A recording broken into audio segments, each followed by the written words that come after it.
So I saw this article, and this was shortly after I had been really paying attention to the elections because I'm like really, really in awe about the recount and all the haggling over the votes and series of incidences that have been coming up where people have claimed that there was voter fraud and those were not proven to be true.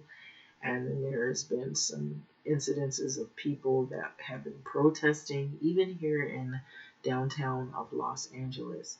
And shortly after all of this, Jared Kushner's company reportedly moved to evict hundreds of residents as the pandemic, which we're now in, is raging on.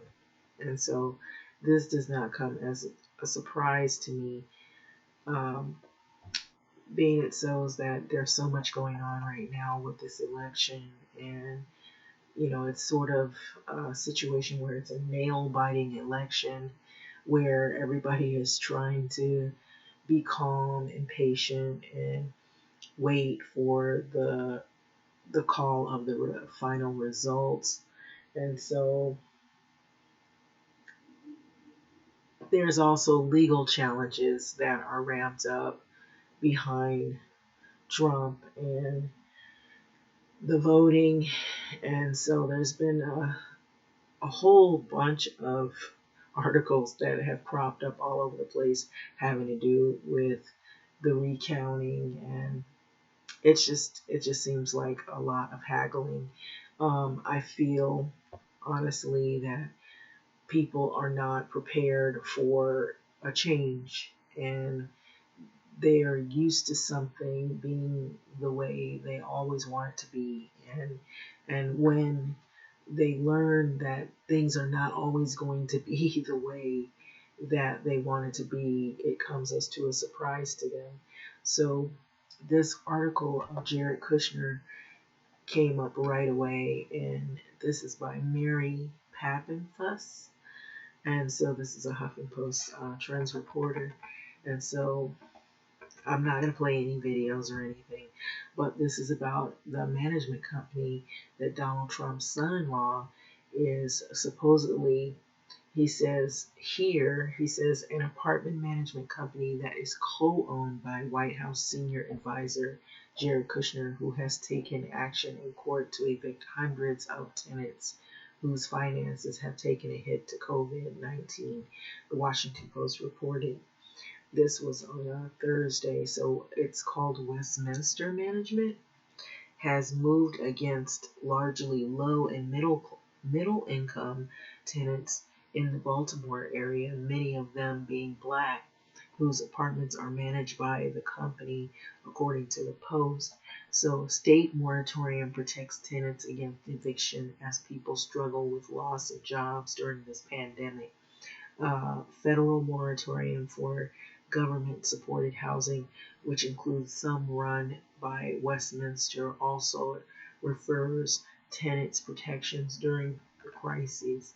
So Westminster, which manages some of the 20,000 apartments, and other management companies are eager to get started on the process against tenants with past due rent. One resident of Westminster managed apartment, Tashika Booker, told the Post that she had lost her job. She was working as an online education company.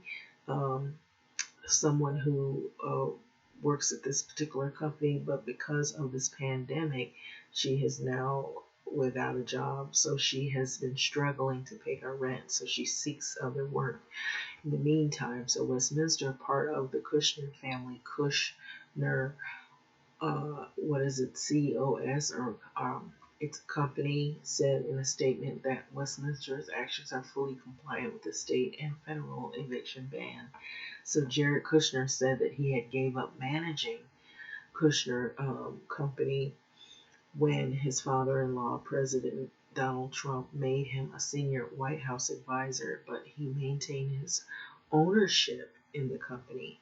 So he legally still owns the company. He earned $1.69 million from his stake in Westminster last year, according to the financial filing.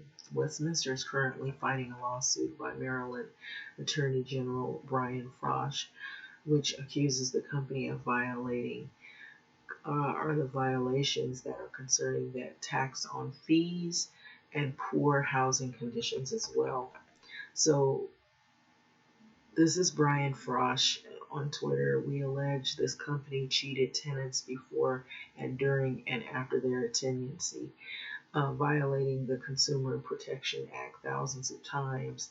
So from what I've read about Kushner, Jared Kushner's properties, is that there's been tenants that have been taken advantage of in so many ways. It's unbelievable.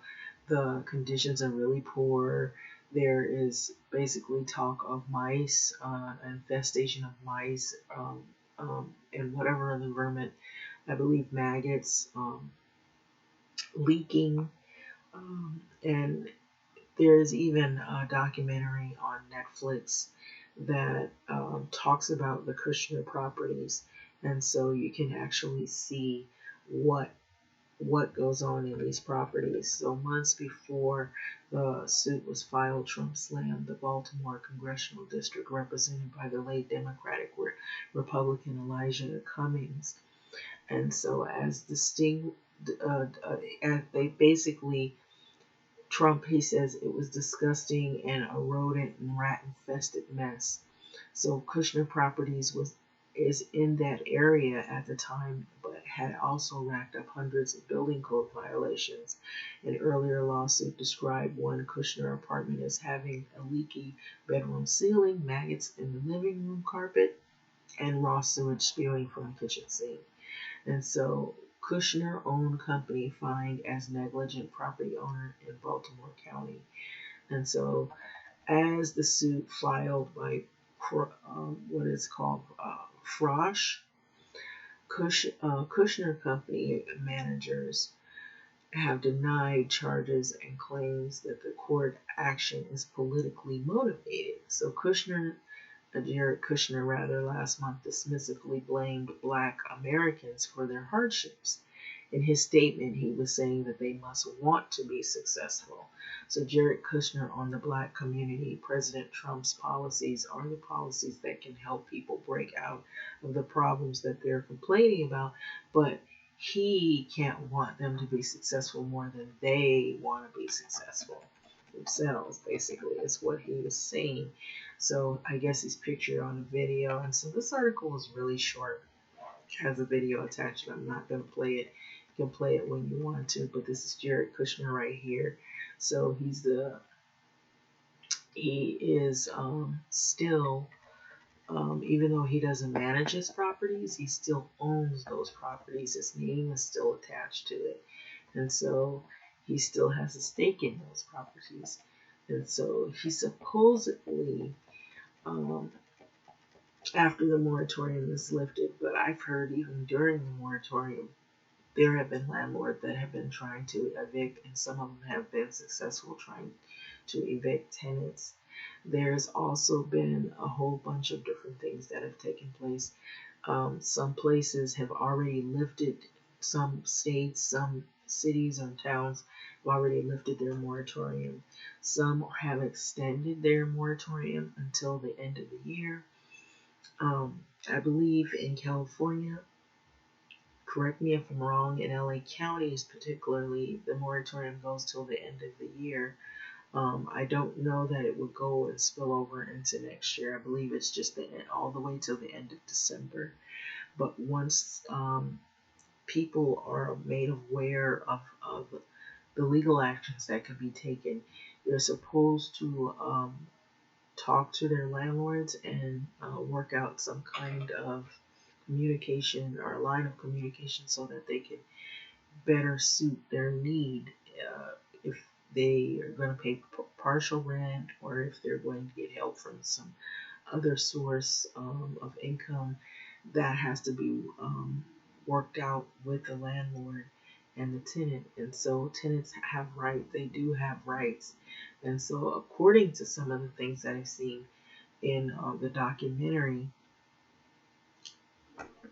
right away in this article, I was very familiar when they mentioned that Westminster management has moved against largely low and middle income tenants in Baltimore area, mainly black people whose apartments are managed by the company, according to the Post. And so it basically also had talked about how they tack on these late fees, and it makes it even harder for people to move, because if you have late fees on what you already owe, that might be money that you need to move out, and if you don't have money to move out, then you're basically in a jam. And so it sounds like it's some kind of tactic that is used, of course. Um, so like right here, it says Westminster is currently fighting a lawsuit by Maryland Attorney General Brian Frosh, which accuses the company of violations concerning tacked on fees and poor housing conditions. And so that's basically what it showed in the documentary on Netflix. I believe it's called Dirty Money.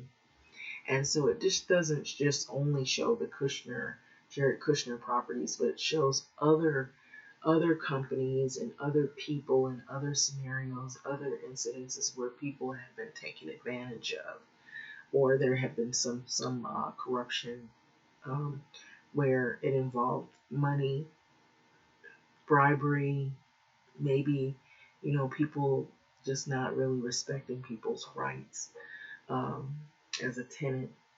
And even people, I saw there was one episode where they showed a man, and this happens a lot, people who are elderly, where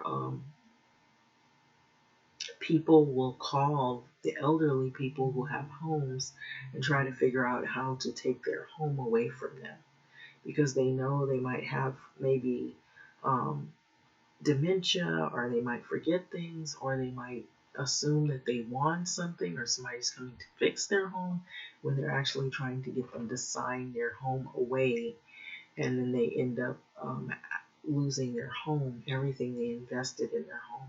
So there's a whole bunch of scams that are run out there.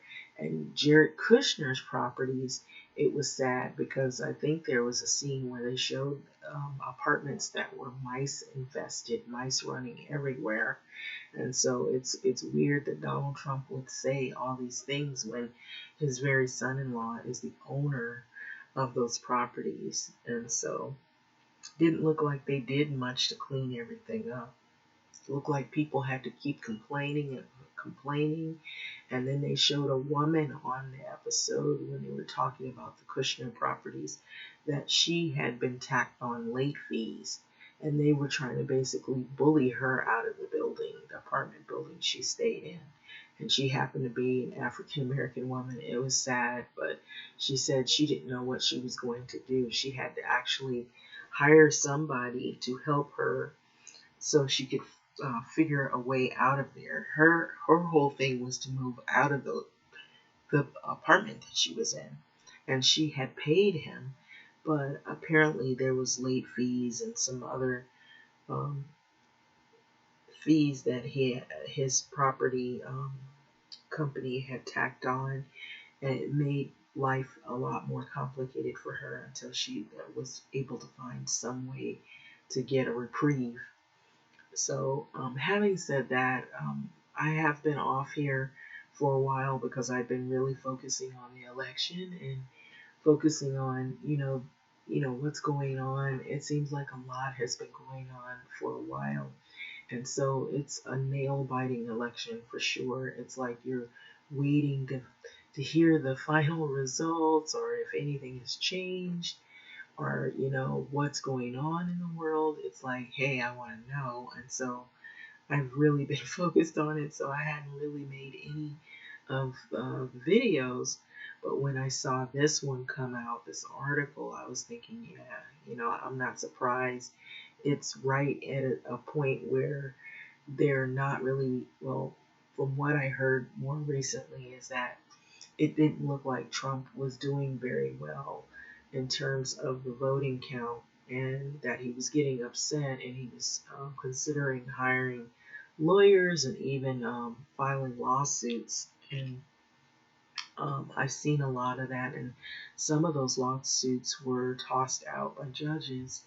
And then a lot of feedback from even some Republicans were saying, that he should not assume something is um, fraudulent or nefarious going on with the voting count. And so I even was looking at an article, I believe William Barr, he's the head of security, that there were supposed to be some armed people who were going to some of the voting centers, and they were watching them as they count the ballots, which is very intimidating.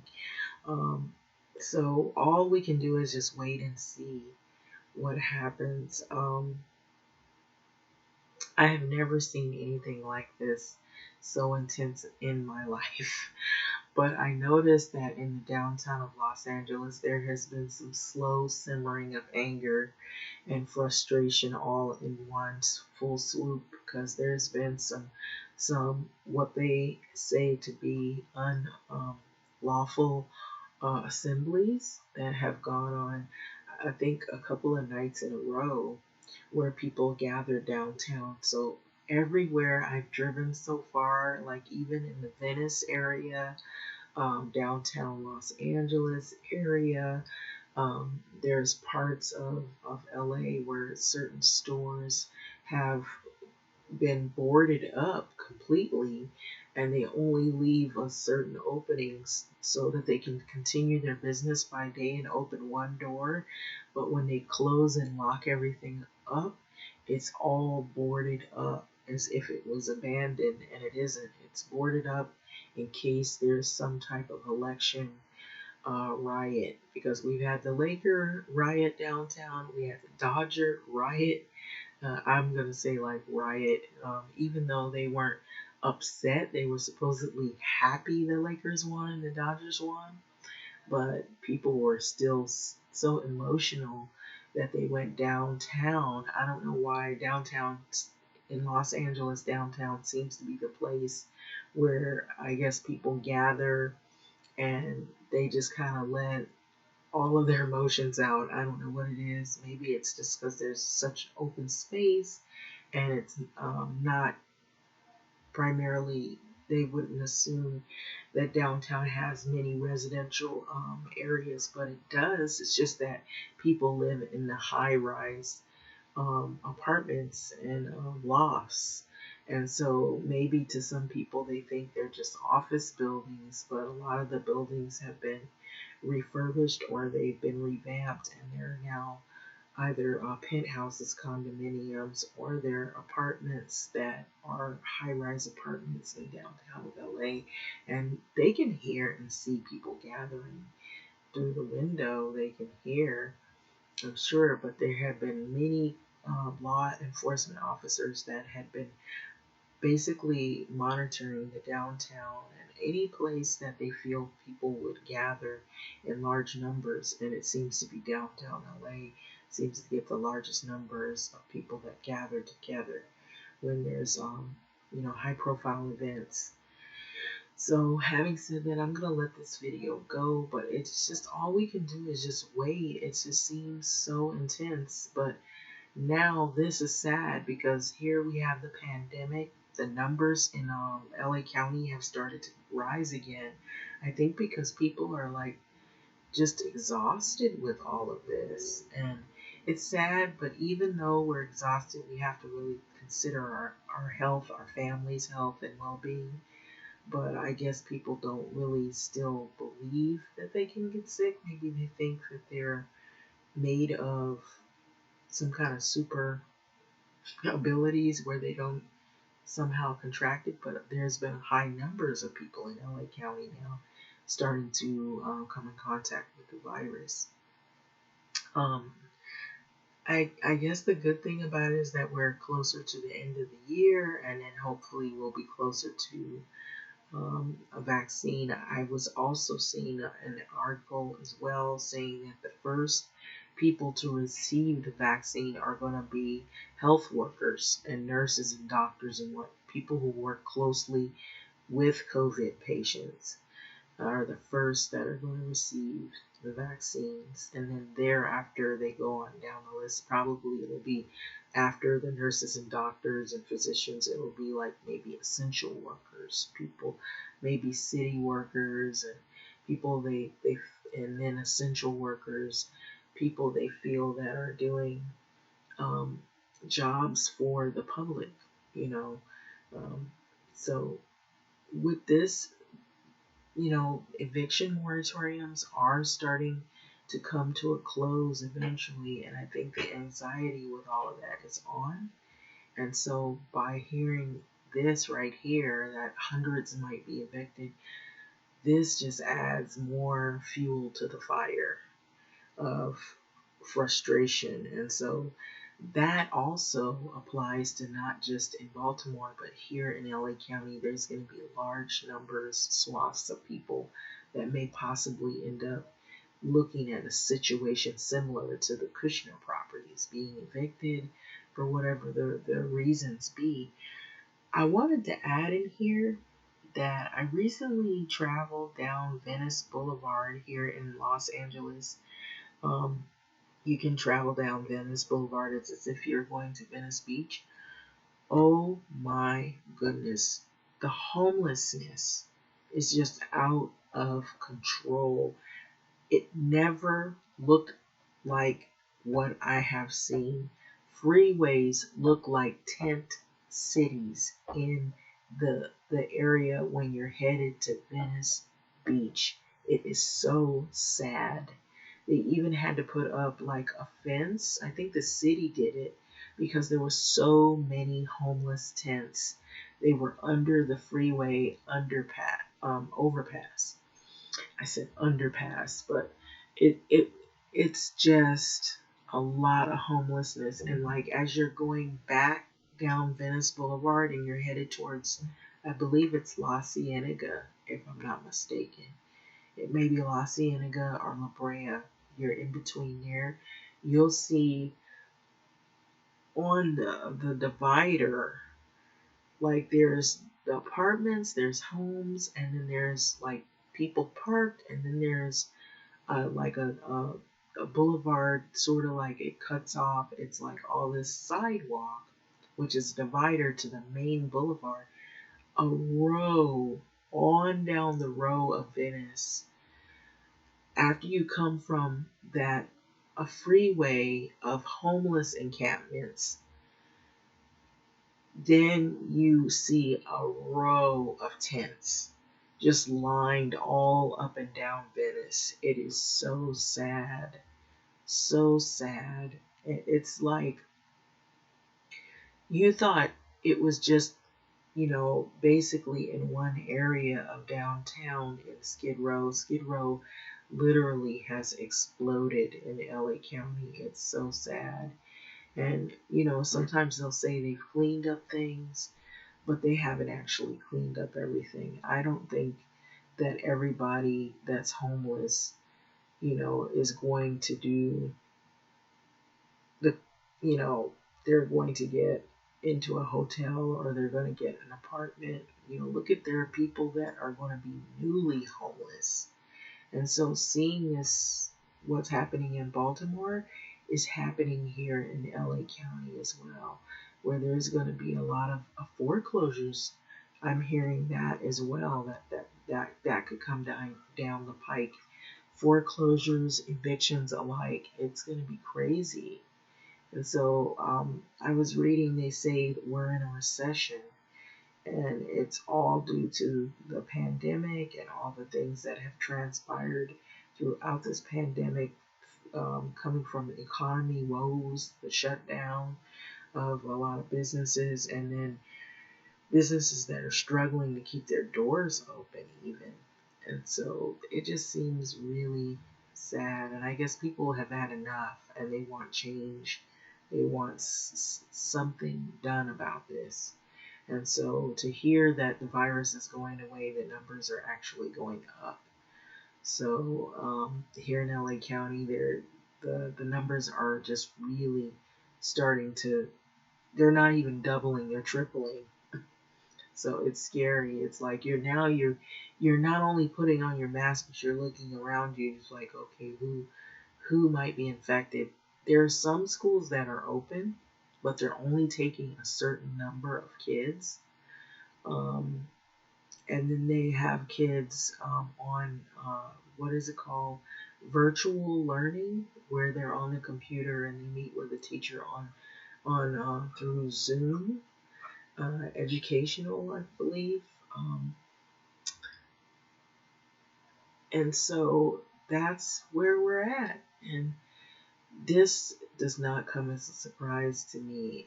I hear that some landlords, while there may be some landlords that are more understanding, there's plenty that are just about the money. And if you don't have the money, or if you haven't worked out something with your landlord, allowing them to know that you will be trying to make payments, then this is what you're going to be looking at. And I'm afraid we're still going to see a lot of people that may end up getting evicted, or they may end up, having to be forced out of their homes, which, like what I was telling you, all up and down Venice, just rows of tents. It's like what it says to you in your mind when you see that is like, where did we go wrong from here? Are all these people victims of circumstance? But then I think about the rents are really pretty high here in Los Angeles. They I think the cheapest you can find is $2,000. That's the cheapest, and you might really be stretching it. Sometimes you can't find anything under $2,000. So it is really hard, and so if you don't make that kind of money, or you get behind, if there's a family emergency and it sets you back financially, you could be, in a situation where you're homeless. And so I feel like it's not just here in LA and in California, it's just spread out everywhere. So having said that, I'm going to let this video go, but this right here, Jared Kushner Companies, has a long history of complaints of tenants saying that they've been mistreated, that they've even tried to sue. I heard there was some people trying to sue that company, but they have a team of lawyers. They're always ready to fight back, even though they're not for the people. They're, just about collecting the money and for their own benefit. But like, comment, subscribe. All we can do is wait and see what results in the election. So thanks for listening.